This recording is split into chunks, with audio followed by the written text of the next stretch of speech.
Busy ang lahat ng tao sa loob ng San Mariano Hospital.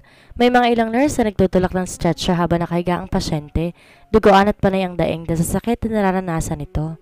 Mula sa hallway ng ospital may isang 7 taong gulang na batang babae ang nakaupo sa isang waiting area. Tahimik na nakamasid sa mga taong dumaraan sa kanyang harapan. Sa kabila ng kainosenta nito'y makikita ang kalungkutan sa maganda niyang mukha. Sa murang edad, binalot ng matinding pangamba ang pusong batang babae dahil sa labis sa pag-alala para sa kanyang ina na kasalukuyang nasa loob nga ng emergency room ng ospital. Mag-isang nakaupo sa waiting area ang bata, naghihintay kung kailan lalabas ang kanyang ina. Wala siyang ideya kung na talaga ang totoong kalagayan nito. Habang naglalakad sila, bigla na lang tong bumagsak sa kalsada na kanilang dinaraanan. Mabuti nilang at may concerned citizen na nagmalasakit sa mag-ina at agad tinakbo sa ospital ang ina ni Lexie. May 1 oras siyang naghihintay at kanina pa siyang nagugutom. Wala siyang pera pambili ng pagkain kaya tiniis na lang niya ang gutom na nararamdaman. Nasaan ang pamilya ng pasyente? Tanong ng doktor sa nurse. Nang marinig to ng bata, mabilis tong tumayo. Lumapit sa doktor na kalalabas lang ng emergency room. Doktor, kamusta po ang mommy ko? Nag-aalalang tanong ng batang babae sa doktor. Lumingali nga ang doktor. Biglang lumambot ang ekspresyon ng mukha nito nang makita niya ang isang inosenteng batang babae na nakatayo mula sa kanyang likuran. Humarap siya sa bata at saka lumod sa harapan nito upang magpantay ang kanilang mukha. Iha, ikaw lang ba ang kasama ng pasyente? Malumanay pang tanong ng doktor sa munting bata. Mabilis tong tumango sa doktor. Isang malalim mabuntong hininga ang pinakawalan ng doktor dahil iniisip niya kung paano ipapaliwanag sa batang babae ang totoong kalagayan ng ina nito.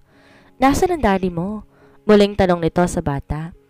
Malungkot at tumitig ang bata sa mga mata ng doktor bago sumagot. Hindi ko po alam kung nasaan ang daddy ko. Mami lang po kasing meron ako eh. Malungkot itong sagot.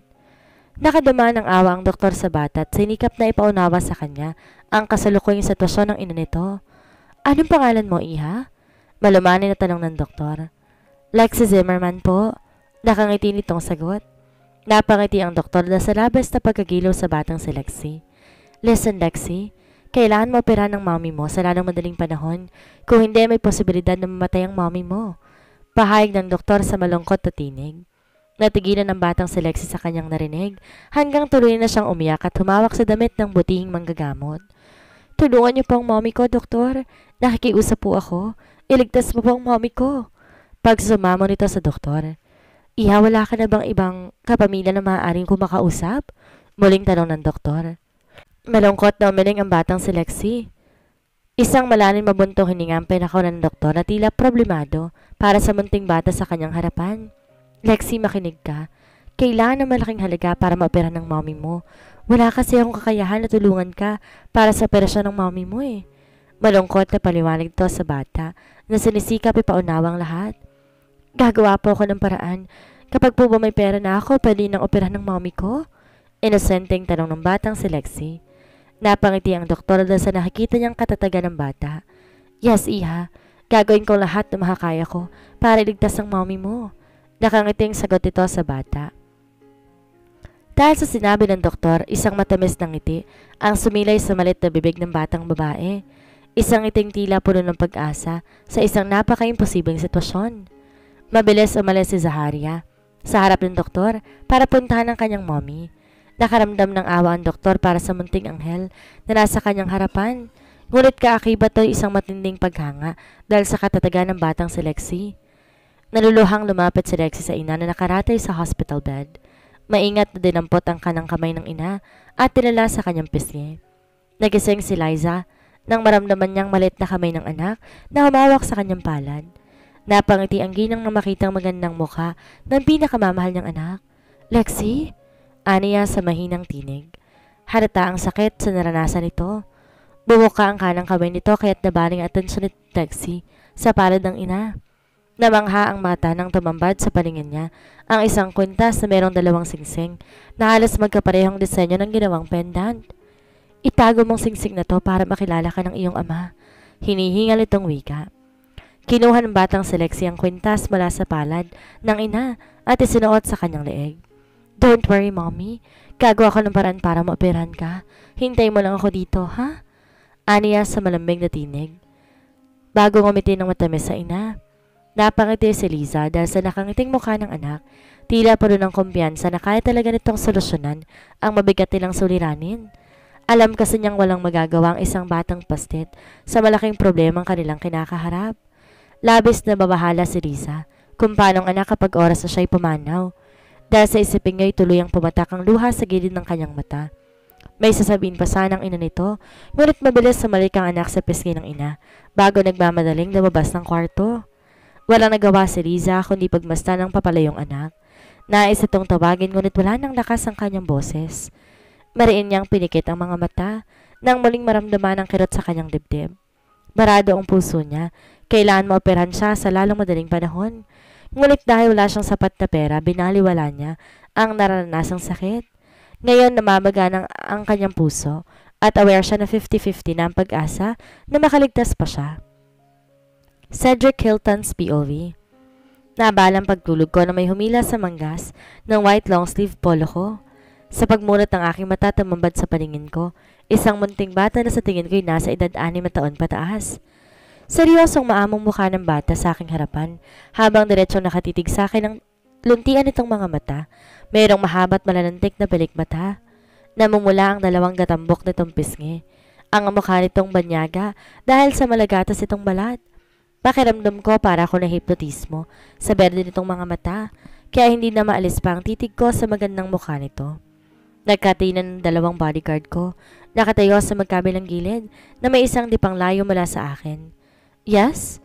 Seryosong tanong ko sa batang babae na nakatayo sa harapan. Imbes sumagot to, hinubad nitong suot na kwintas sa kanyang leeg. Tahimik lang ako nakamasid sa bawat kilos ito. Pagkatapos niyang hubarin ng kwintas at tanggalin ang isang malaking singsing, sinilid na to sa bulsa ng kanyang suot na puting blusa. Maaari ko po bang isang lamo na sa inyo ang kwintas na ito kasama ang singsing ng aking mommy? Seryosong tanong nito sa akin. Nagulat ako sa tinuro ng batang babae. Maging ang aking mga bodyguard di makapaniwala. Bahagya pang umawang ang mga labi nila. Alam ba ng mommy mo na isasang namang wedding ring niya? Seryosong tanong ko sa kanya. Lihim ako napangiti dahil naglumikot ang mata ng batang babae. Bigla tong lumapit sa akin at parang matanda, umupo sa tabi ko. Ang sabi ng doktor, kailangan maoperahan si mommy pero wala akong pera. Hindi mo naman siguro ipapaalam kahit kanino na sinangla ko to sa'yo, di ba?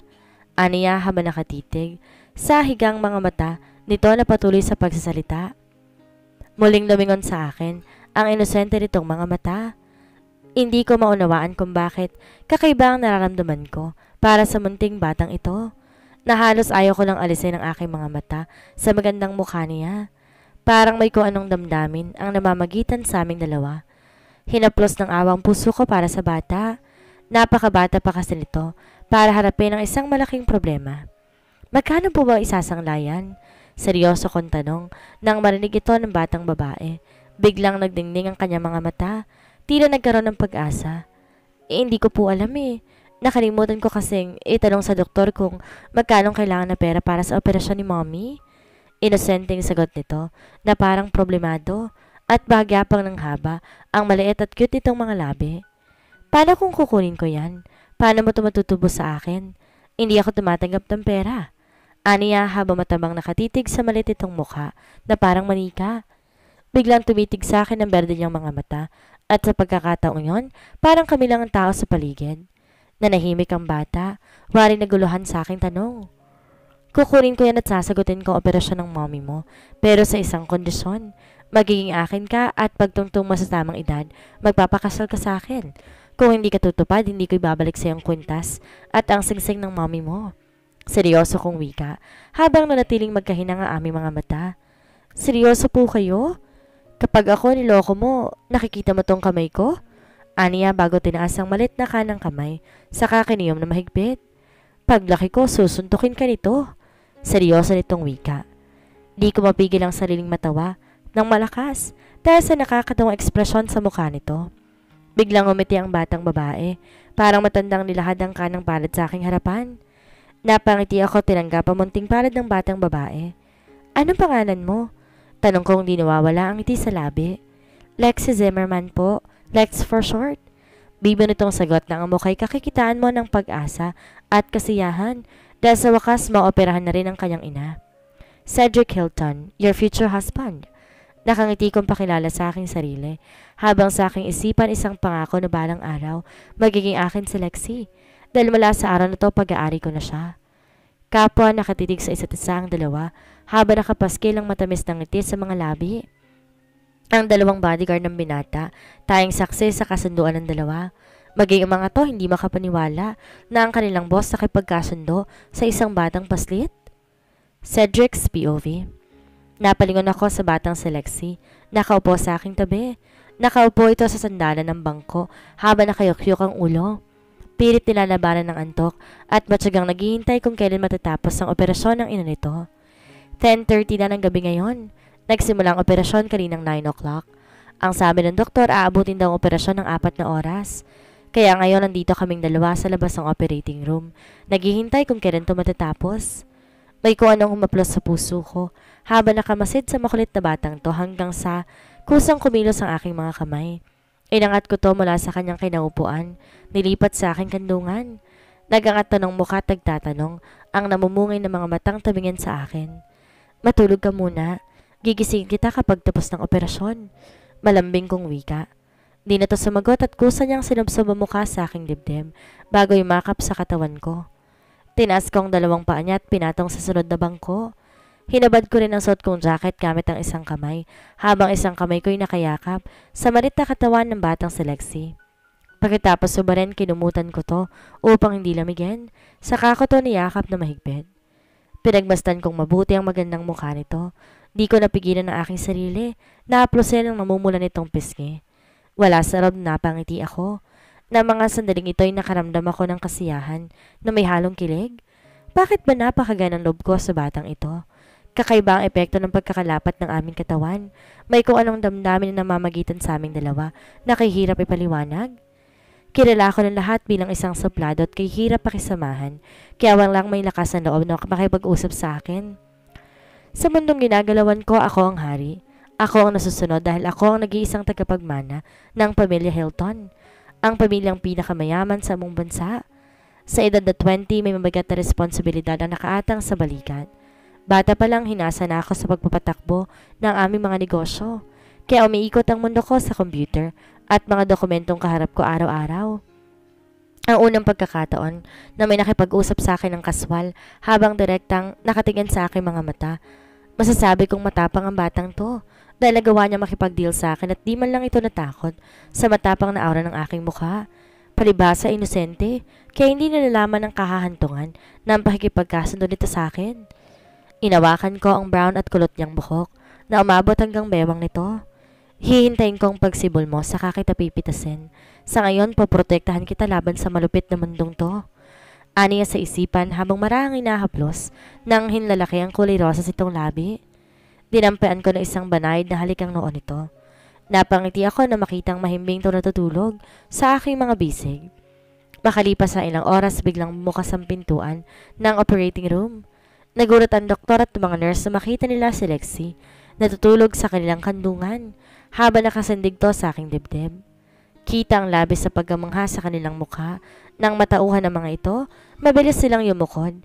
Nagsimulang magpaliwanag sa akin. Young master, tagumpay po ang operasyon ng pasyente. Magarang na pag-imporma sa akin ng doktor. Pagkatapos bumaling to sa isang nurse upang ito yutusan. Kunin mong bata kayang master, dalhin sa isang kwarto. Aniya sa nurse. Don't you dare touch her. Aniya sa mahinang boses, ngunit may diin ang bawat katagang lumalabas sa aking bibig. Nahinto sa ere ang kanyang nurse. Nang akmasa na itong kukunin ng bata sa mabilis na humakbang paatras. Tumayo ako mula sa aking kinaupuan habang nanatili sa aking mga bisig ang batang si Lexie. Habang naglalakad, nakabuntot sa likuran ko ang doktor at ang dalawang nurse. Kagad binuksan ng aking tauhan ng pintuan ng isang private room na nakalaan para sa mag-ina. Pagpasok ko sa loob, maingat na inihiga sa malambot na kama si Lexie. Hindi ko na tinanggal ang jacket ko sa katawan nito bago kinumutan to hanggang sa leeg para hindi siya lamigin. Hintayin mo, babalik ako agad. Malambing kong bulong sa kanya habang hinimas ang hinlalaki yung pisngi nito. Natigilan ako nang biglang yakapin yung aking kamay. Parang nais kong pigilan to. Wala sa loob na napangiti ako at pinataka na isang magaang halik ang mabintog nitong pisngi. Maingat na binawi kong kamay mula sa pagkakayakap ni Lexi at tinalikuran na ito. Kailangan ko na kasing umuwi dahil may importanteng meeting akong dadaluhan bukas ng umaga. Hindi po pwedeng i-postpone ang meeting na yon dahil kinansela ito kaninang hapon na makilala ko si Lexi. May pinili nitong kasamahan ng bata kaysa umattend ng meeting. Napagtanto ko ng higit na importante sa akin ang batang si Lexi at di ko alam kung bakit ngayon ko lang ito nakilala. Walang pakialam na naglalakad sa posisyon ng ospital ni hindi ko pinapansin ng mga nurse at doktor na babati sa akin. Pagdating sa tapat na sasakyan, binuksan agad ng aking tauhan ang pintuan. Di agad ako sumakay dahil muli akong oras sa ospital. Tinanaw ang isang bahagi kung saan natutulog ang batang si Lexi. Isang buntong hiningang aking pinakawalan bago ako pumasok sa loob ng sasakyan. Na mga sandaling ito kay hirap ipaliwanag ng nararamdaman. Parang labag sa loob kong iwan si Lexi. Pagkatapos sa meeting ko bukas, agad akong babalik ng ospital. Ito ang tumatakbo sa isipan ko habang lulan ng sasakyan. Naalimpungatan si Lexi nang maramdaman niya ang isang mainit na palad na maaplas sa kaliwang pisngi nito. Sa pagmunat ng mata, bumungad sa kanyang paningin ang maedad na lalaking nakatitig sa kanyang mukha. Kapansin-pansin ang kasiyahan sa mukha ng Ginoo. Tila hindi makapaniwala sa munting anghel na sa harapan. Sino po kayo? Bakit pareho ang mga mata natin? Nagtatakang tanong ni Lexi sa lalaki. Dahil katulad niya, berde rin ang mata nito. Imbes na magot, mahigpit na niyakap ng Ginoo ang bata. Napahagulhol na to ng iyak. Ang anak ko, kay tagal ko kayong hinaanap. Patawarin mo ang daddy anak kung nahuli ako ng dating. Aniya sa garalgal na tinig. Daddy? May daddy na ako? Di makapaniwalang tanong ni Lexi. Masayang gumanti ng yakap sa ama. Saglit pang natigilan si Lexi nang biglang naalala ang kanyang ina. Kaagad humiwalay ito sa ama at mabilis moba na para lumapit sa kanyang ina na nakahiga sa kabilang kama. Don't worry anak, successful ang operasyon ng mommy mo kaya ligtas na siya. Ang kanyang ama bago lumapit sa anak at tinawakan to sa magkabilang balikan habang nakatingin kay Liza. Ilang minuto lang lumipas, nagulat ang dalawa nang biglang nangisay ang katawan ni Liza. Nataranta ang mag-ama. Tumakbo si Rodrigo palabas ng kwarto para tumawag ng doktor. Mommy! Mommy! Paulit-ulit ang tawag ni Lexi sa ina. Mabilis tong sumampa sa kama at niyakap ang ina. Ilang segundong lumipas, umangat mula sa higaan ang katawan ng ina hanggang sa tuloy na tong binawian ng buhay. Sunod ng pagtunog ng aparato mula sa screen nito, makikita ang pagpatay ng guhit sa monitor. Umiiyak na nagsisigaw ang batang si Lexi. Hindi man lubos na uunawaan ang mga nangyayari, ngunit ang puso niya binalot ng matinding sakit at labis sa pagdadalamhati. Na mga oras na iyon tayong tunog ng aparato ang iyak ni Lexi, nangingibabaw sa loob ng kwarto, habang mahigpit na kayakap to sa katawan ng ina. Biglang dumating ang mga doktor, kasamang kanyang ama na si Mariano. Kaagad kinarga nito si Lexi. Mabilis lumapit ang doktor upang i-revive ang pasyente. Nagmamadaling kumilos ang lahat, kaagad na inihanda ang defibrillator. Sinikap nilang iligtas ang ina ni Lexi, ngunit pagkatapos sa ilang minuto, napakikipagsapalaran walang nangyari, hanggang sa ideklara ng doktor ang oras ng kamatayan nito. Mahigpit na niyakap ni Mariano ang umiiyak na anak. Maging siya hindi kinayang pagkawala ng asawang si Liza. Humakbang siya palapit sa kama, bago maingat na binaba si Lexi sa gilid nito, tsaka niyakap ang katawan ni Liza. Bakit gayon pa? Bakit kung kailan natagpuan ko na kayo, tsaka mo naman ako iniwan? Liza, mahal ko, parang awa mo na. Huwag mo kaming iiwan ng anak mo. Kay tagal kong pinanabi kang makita at makasama ka, saka ka naman kinuha ni Ala sa amin. Patuloy sa pagtangay sa mag-ama, habang kanilang mga puso nagdadalamhati sa matinding kalungkutan.